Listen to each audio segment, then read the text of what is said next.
عزیز الرحمان ہزاروی کو کہنا چاہتا ہوں کہ اگر یہ چھپ چھپ کر پردے کے پیچھے بیٹھ کے شرارتیں مت کر، اگر تم میں جرأت اور ہمت ہے تو ذمہ داری کے ساتھ اپنے مشن تجھے چیلنج کرنے کی شوق ہے تو پھر سامنے آ کر ذمہ داری سے چیلنج کر یا چیلنج قبول کر، یا چیلنج کر یا چیلنج قبول کر۔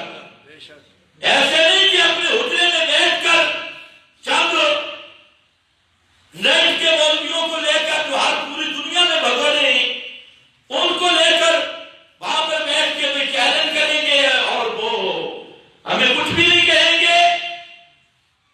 تو ہمیں پیر عزیز الرحمان جو اس کا کوئی مرید ہو اس کو باشگاہ لفظوں میں بتانا چاہتا ہوں کہ قبروں میں چھپ چھپ کے شرارتیں مت کرو۔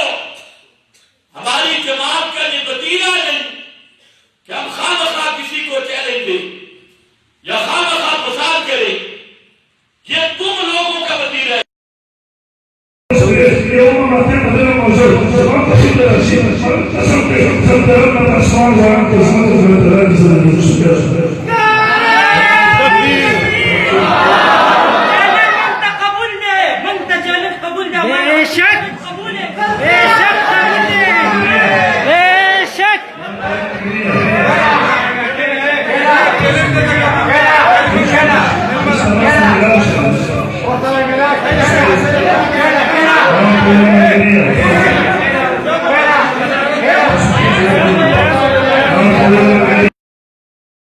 اور اب بھی میں کہتا ہوں ہم کسی کی پگڑی اٹھانا اچھا نہیں سمجھتے۔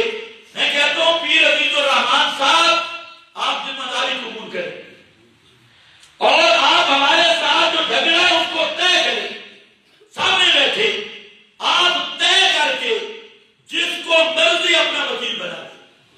جو جھگڑا ہے یہ تو پیر عزیز الرحمان سے ہی طے ہوگا، کیونکہ یار یہ برات کا اعلان کر دے کہ ان کباڑیوں شباڑیوں کے ساتھ ہمارا کوئی تعلق نہیں اور آئندہ ایسی شرارت نہ کرے۔ اور اگر یہ نہیں تو پھر میں یہ کہتا ہوں بڑی جرأت کے ساتھ کہتا ہوں پھر پیر عزیز الرحمان چھپ کر بزدلوں کی طرح یہ حرکتیں نہ کر، آج مراقبہ کر، سوچ اور پھر تو کہہ تو ہم تیرے مرکز میں آئیں گے، میرے پاس آئیں گے، کیونکہ آپ بزرگ آدمی ہیں لوگوں کی نظروں میں، تو اس لیے ہمیں چل کے آنے میں کوئی دقت نہیں۔ آپ اچھی طرح قبول کریں اور اگر اس شرارت کو ختم کرنا چاہتی ہیں تو اب اپنے ان سب بدماشوں سے برات کا اعلان کریں اور آئندہ کوئی ایسی خبیث حرکت کرنے کی کوشش نہ کریں۔ ٹھیک ہے یا نہیں؟ اور اگر کی تو پھر مگر کام ہوئی ہوگا۔